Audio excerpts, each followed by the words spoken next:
नमस्कार प्यारे बच्चों, मैं आपकी हिंदी के अध्यापिका किरण बाला राणा। आज हम अपनी हिंदी की पाठ्य पुस्तक क्षितिज भाग 2 के काव्य खंड में से कविता कन्यादान पढ़ेंगे, जो कविवर ऋतुराज जी द्वारा लिखी गई है। कविता पढ़ने से पहले आइए हम कवि ऋतुराज जी के बारे में संक्षेप जानकारी हासिल करें। ऋतुराज जी का जन्म 1940 में राजस्थान के भरतपुर इलाके में हुआ और उन्होंने राजस्थान विश्वविद्यालय से ही एमए की उपाधि हासिल की। 40 वर्षों तक अंग्रेजी साहित्य के अध्यापन के बाद अब सेवानिवृत्त होकर वे जयपुर में रह रहे हैं। इनकी प्रमुख काव्य रचनाएं हैं पुल पर पानी, सूरत निरत और लीला मुखारविंद। आओ बच्चों, अब हम जानें कि कवि ऋतुराज इस कविता के माध्यम से क्या कहना चाहते हैं।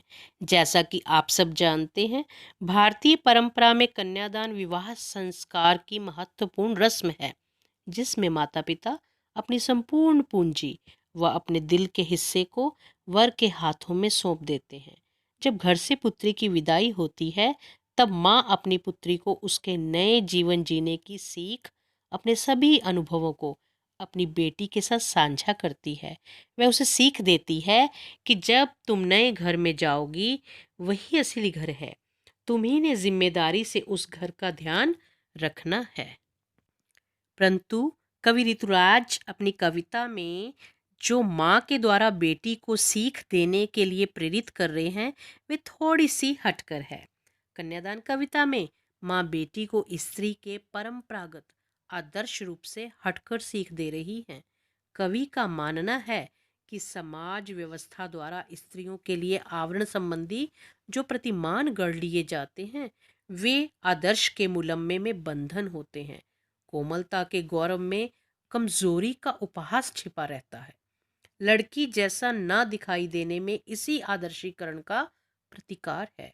बेटी माँ के सबसे निकट और उसके सुख दुख की साथी होती है। इसी कारण उसे अंतिम पूंजी कहा गया है।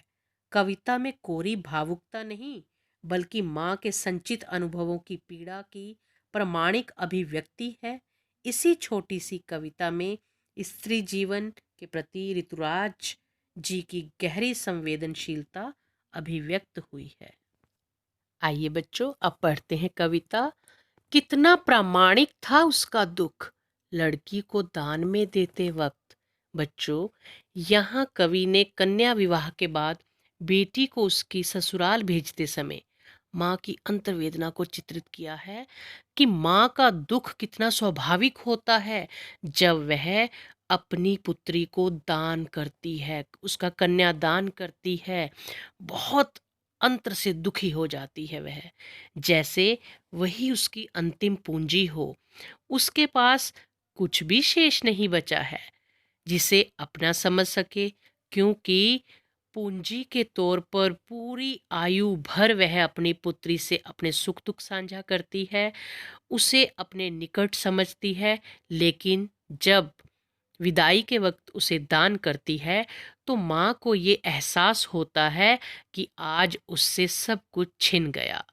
लड़की अभी सयानी नहीं थी, अभी इतनी भोली सरल थी कि उसे सुख का आभास तो होता था, लेकिन दुख बांचना नहीं आता था।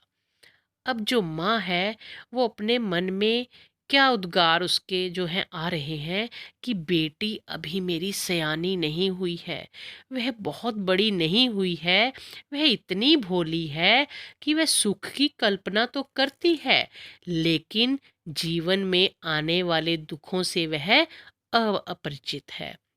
वह आने वाले दुखों को कैसे सहन करेगी? वह तो विवाह से संबंधित सुखों की काल्पनिक इच्छा में जी रही थी। उसे वह काल्पनिक इच्छा सुखप्रद महसूस हो रही थी, लेकिन वह उसे अस्पष्ट थी। वह तुकों और लयबद्ध पंक्तियों को सरलता से, सहजता से पढ़ना जानती थी, लेकिन बेटी ससुराल में सहज सुख की कल्पना जो कर रही थी, वह उसके लिए स्पष्ट नहीं है।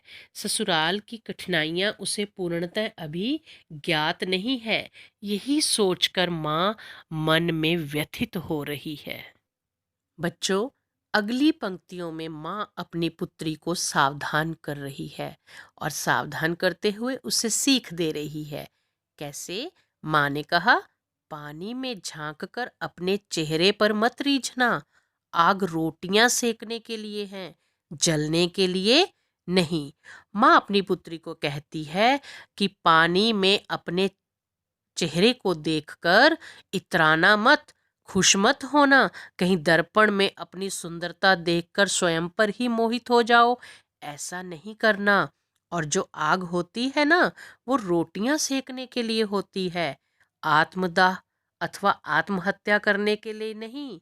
कहीं तुम दूसरों के कटु भावों, कटु शब्दों से आहत हो जाओ तो स्वयं को हानि नहीं पहुंचानी। आगे, वस्त्र और आभूषण शाब्दिक भ्रमों की तरह बंधन है स्त्री जीवन के। माँ ने कहा, लड़की होना पर लड़की जैसी दिखाई मत देना। माँ कहती है कि जो ये आभूषण हैं, ये वस्त्र हैं, इनके भ्रम में मत पड़ना। शाब्दिक भ्रम की तरह, ये प्रशंसात्मक शब्दों की तरह तुम्हें मढ़ दिए जाएंगे और ये बंधन की तरह तुम्हें जकड़े रखेंगे। इन गहनों और आभूषणों के बंधनों में मत पड़ना, क्योंकि ये गहने बेड़ियां हैं लड़कियों के लिए। ये सुंदर वस्त्र उनके लिए क्या है? कड़ियां हैं जो उनको रोक देती हैं आगे बढ़ने से। तुम लड़की की तरह मर्यादित व्यवहार करना, किंतु सामान्य एवं कमजोर लड़की की तरह अत्याचार सहने के लिए दुर्बलता मत दिखलाना, क्योंकि तुम दिखने में कोमल जरूर हो लेकिन कमजोर कतई नहीं हो।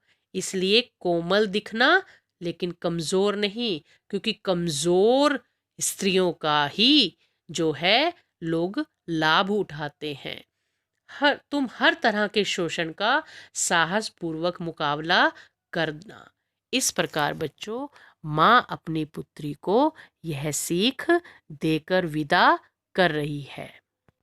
धन्यवाद।